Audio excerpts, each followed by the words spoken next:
Friends, thank you for being here today. It is rare that I feel the need to interrupt your time with family or your daily routines with such urgency, but the data crossing my desk this week is unlike anything I have seen in decades of analyzing commodities. We are standing at a precipice, looking over the edge of a fundamental shift in how the global economy values real assets versus paper promises. What if I told you that the price of silver you see scrolling across the bottom of your television screen, the price your broker quotes you, the price listed in the Wall Street Journal, is essentially a lie? And consider this. If the financial markets are as efficient and honest as the bankers claim, why is the world's largest manufacturing economy currently paying nearly 10 more per ounce for silver than Wall Street claims it is worth? These are not hypothetical questions. They are the keys to understanding a massive silent fracture that has just occurred in the global financial system. While the Western world has been distracted by holiday festivities and stock market rallies, a crisis has been brewing in the physical supply chains of the East. It is a crisis of scarcity, of desperation, and ultimately of truth. Today, I want to walk you through exactly what is happening between the silver markets in Shanghai and New York. We will look past the noise of the daily news cycle and focus on the hard arithmetic that suggests we are on the verge of a historic price revaluation. This is not about speculation. It is about the undeniable laws of supply and demand. Let us begin by examining the warning signal that has emerged in the markets, a tale of two prices. In a normal, healthy global market, the price of a commodity like silver should be roughly the same whether you're buying it in New York, London, or Shanghai. Sure, there might be small differences of a few cents to account for shipping or insurance, what traders call the spread. If silver were 1 point, it was always cheaper in New York than in Shanghai, astute traders would immediately buy it in New York, ship it to Shanghai, and sell it for a profit. This activity, known as arbitrage, acts like gravity. It pulls prices back together and keeps the global market unified. But right now, gravity has been turned off. As we speak, the price of physical silver on the Shanghai Futures Exchange, SHFE, has surged to approximately 80.53 per ounce, when converted from yuan to dollars. Meanwhile, here in the United States, the COMEX paper market, where banks trade digital contracts representing silver, is pricing the metal at roughly 71.80 per ounce. This is a difference of over $9.0 per ounce. In the professional trading world, we do not call this a spread. We call it a broken market. This $9 gap is a screaming siren. It tells us that the arbitrage mechanism, the very engine that balances global finance, has seized up. If banks could buy silver in New York for $71 and sell it in China for $80, they would be doing it with every available dollar. It is a risk-free trade. It is free money. The fact that this gap persists and is even widening leads us to the only logical conclusion. The banks cannot move the metal. They cannot source the physical bars in New York to ship them to China. The paper price says $71, but the physical reality in the East says $80. And in the world of commodities, physical reality always wins in the end. I want to pause here and ask you, do you believe this 9 gap is just a temporary glitch, or are we witnessing the end of the paper market dominance? I'm genuinely curious to hear your perspective on whether the Shanghai price or the New York price represents the true value. Please verify the numbers yourself and leave your thoughts in the comments below. You might be asking, what is driving this unprecedented split? To find the answer, we must look at the panic taking hold in the industrial heartland. To understand why this is happening, we must look at who is buying. If this were a speculative bubble, like Bitcoin or the dot-com stocks of the late 90s, the buyers would be retail traders chasing a chart. But the volume we are seeing in Shanghai is not coming from day traders or hedge funds. It is coming from the factory floor. This is an industrial run on the bank. Now, these are companies that do not buy silver to flip it for a profit. They buy silver because without it, their products do not work.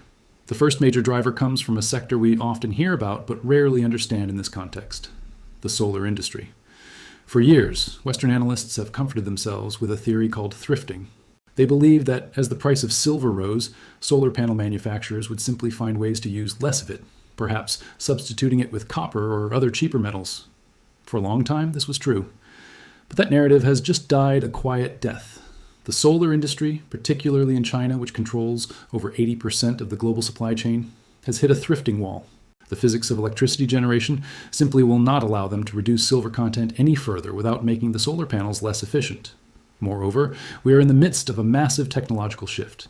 The industry is moving from older PERC solar cells to new high-efficiency technologies known as TOPCon and HJT cells. While these new panels generate more power, they come with a heavy cost. They require 50% to 80% more silver paste than the old models. Factories in China's Jiangsu province, the heart of global solar manufacturing, are panicked. They are seeing these technical requirements rise exactly as global mine supply is flatlining. We have reports of these factories bypassing standard supply chains entirely. They are not waiting for delivery from refiners. They are going directly to the Shanghai exchange, buying investment-grade silver bars and melting them down to make industrial paste. This is not normal business behavior. This is desperation. They know that 2026 threatens to be a year of silver famine, and they are eating everything in the cupboard before the year even begins. But if solar were the only driver, we might be able to handle it. The second, more explosive factor is the shock coming from the electric vehicle sector. If solar was the only driver, we might see a gradual price increase. But a second, more explosive factor has emerged: the electric vehicle, EV, revolution, specifically the solid-state battery. Just this week, reports circulated regarding Samsung's new timeline for mass-producing solid-state batteries. These are the holy grail of EV technology, batteries that charge in 9 minutes and offer a 600-mile range. However, the chemistry of these batteries is a nightmare for the silver supply. A standard electric car on the road today uses perhaps 20 to 50 grams of silver for its various contacts and switches. These new solid-state batteries, which use a silver carbon composite anode, can require up to 1,000 grams, a full kilogram, of silver per vehicle. That is a staggering 20-fold to 50-fold increase in consumption per unit. China, home to EV giants like BYD and CATL, is watching this development closely. They have no intention of letting a competitor corner the market on the next generation of battery technology. As a result, we are witnessing strategic hoarding. These companies are buying silver not for the cars they are building today, but for the cars they plan to build in 2027. They are treating silver like a strategic weapon. They are price inelastic, meaning they do not care if silver is $70 or $80. They only care that they have the metal and their competitors do not. This insatiable demand leads us to the most terrifying question of all. Why can't the West simply supply this metal?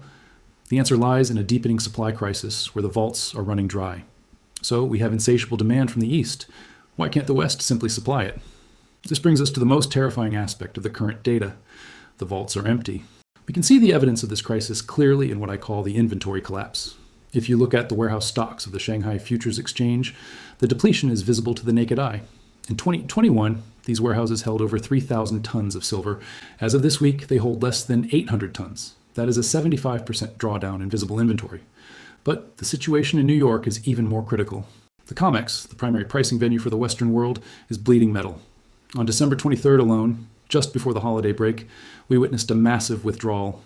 Over 1.4 million ounces of silver were removed from the registered category at the Asahi refinery vault. It is important to understand what registered means.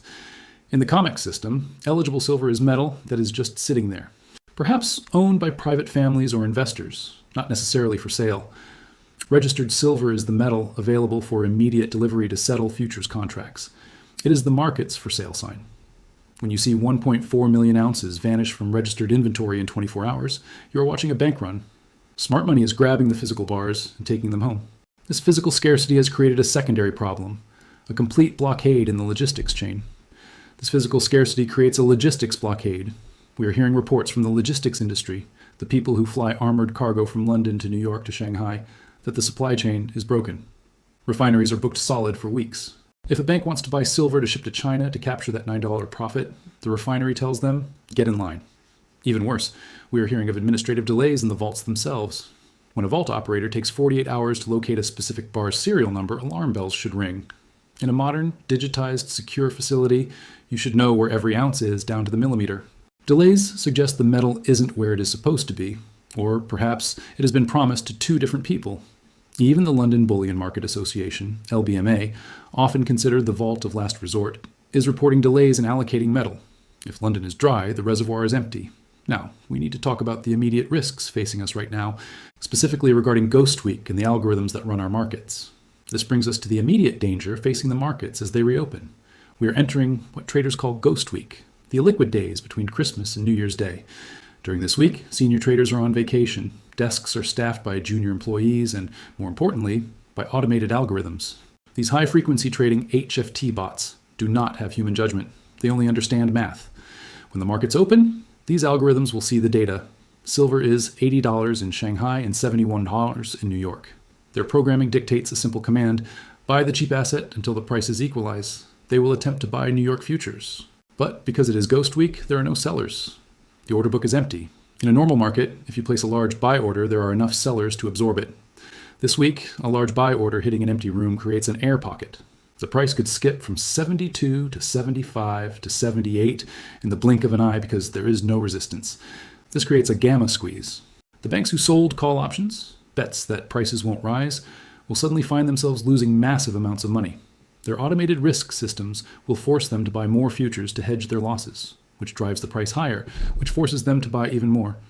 It is a feedback loop from hell, fueled by a physical shortage that no amount of paper money can solve. We must step back and look at the bigger picture, because we are witnessing the end of Western pricing power.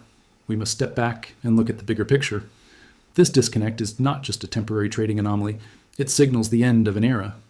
For 50 years, New York and London have determined the price of silver. They used paper leverage, selling 100 ounces of paper silver for every 1 ounce of real silver in the vault, to manage the price and keep it convenient for Western industry and banking. That authority is being transferred violently to the East. Shanghai is now setting the price based on physical need, not paper speculation. The West is becoming a lagging indicator. This represents a profound psychological shift for global industry. For decades, CEOs operated on just-in-time inventory. They trusted that if they needed silver, they could click a button and it would arrive tomorrow. That trust is evaporating. When premiums hit $9 and vaults delay delivery, CEOs shift to just-in-case hoarding. They will buy 6 months of inventory today because they are terrified they won't get it tomorrow. This demand is inelastic. If you're building a $50,000 electric car that requires $80 worth of silver and the price of silver doubles to $160, you do not stop building the car. You pay the price. The cost of silver is irrelevant to the final product's price, but the availability of silver is critical to the product's existence. So, what does this mean for you personally? How should you navigate this storm to protect your wealth? So, what does this mean for you? How should the prudent investor, someone who cares about preserving their retirement and their purchasing power, navigate this chaos? First and foremost, you must rewire your price expectations. First, you must understand that $80 silver is likely not the ceiling, it is the new floor. We are conditioned to think that $50 is an all-time high, a bubble. You must erase that number from your mind. In a world of currency debasement and physical shortages, $80 is simply the fair market value for a strategic technology metal. Do not be tempted to sell your real assets for paper dollars just because the price hits a number that sounds high. You would be trading a scarce asset for a depreciating currency. Secondly, you must be prepared to ignore the volatility in the paper markets. Expect turbulence. Because liquidity is so low, we may see flash crashes. You might wake up one morning and see the paper price on your screen drop to 68 due to a data dump or algorithmic error. Here's the litmus test. If the screen says silver is $68, call your local coin shop. Go to an online bullion dealer. See if you can actually buy it for $68. I guarantee you cannot. The premiums will simply rise to cover the difference. Do not be shaken out of your position by a digital illusion. If you hold physical metal, the spot price is just noise. Finally, let's discuss your immediate action plan to secure physical holdings. We are approaching a state of unobtainium. As the East drains the Western vaults, there's a very real risk that retail investors, people like you and me, will simply be locked out. We may see the buy buttons disappear from websites. We may see shipping delays stretch into months. Historically, the gold to silver ratio sits around 15:1 during times of supply crisis. Currently, it is around 60.1. This suggests that silver is still fundamentally undervalued relative to gold. My most practical advice is this. If you have capital on the sidelines that you intend to allocate to precious metals, do not try to time the dip. Do not try to save 50 cents. Secure the physical ounces immediately while they are still available for delivery. Once the general public realizes that the Shanghai price is the real price, the remaining inventory in the West will vanish in days, not weeks. There is, however, one final dimension to this crisis that we must not ignore: the geopolitical endgame that lurks beneath the surface of these price movements. If we step back from the industrial mechanics of solar panels and batteries, we see a much larger game of chess being played on the world stage. The disconnect between Shanghai and New York is not merely a supply chain failure, it is a symptom of the fracturing of the global monetary order. For decades, the United States has enjoyed the exorbitant privilege of the dollar being the world's reserve currency, allowing us to export inflation and print our way out of debt. But the nations of the East, specifically the BRICS bloc led by China and Russia, have signaled clearly that they are done playing by these rules. Consider the timing. Why is China draining the COMEX now?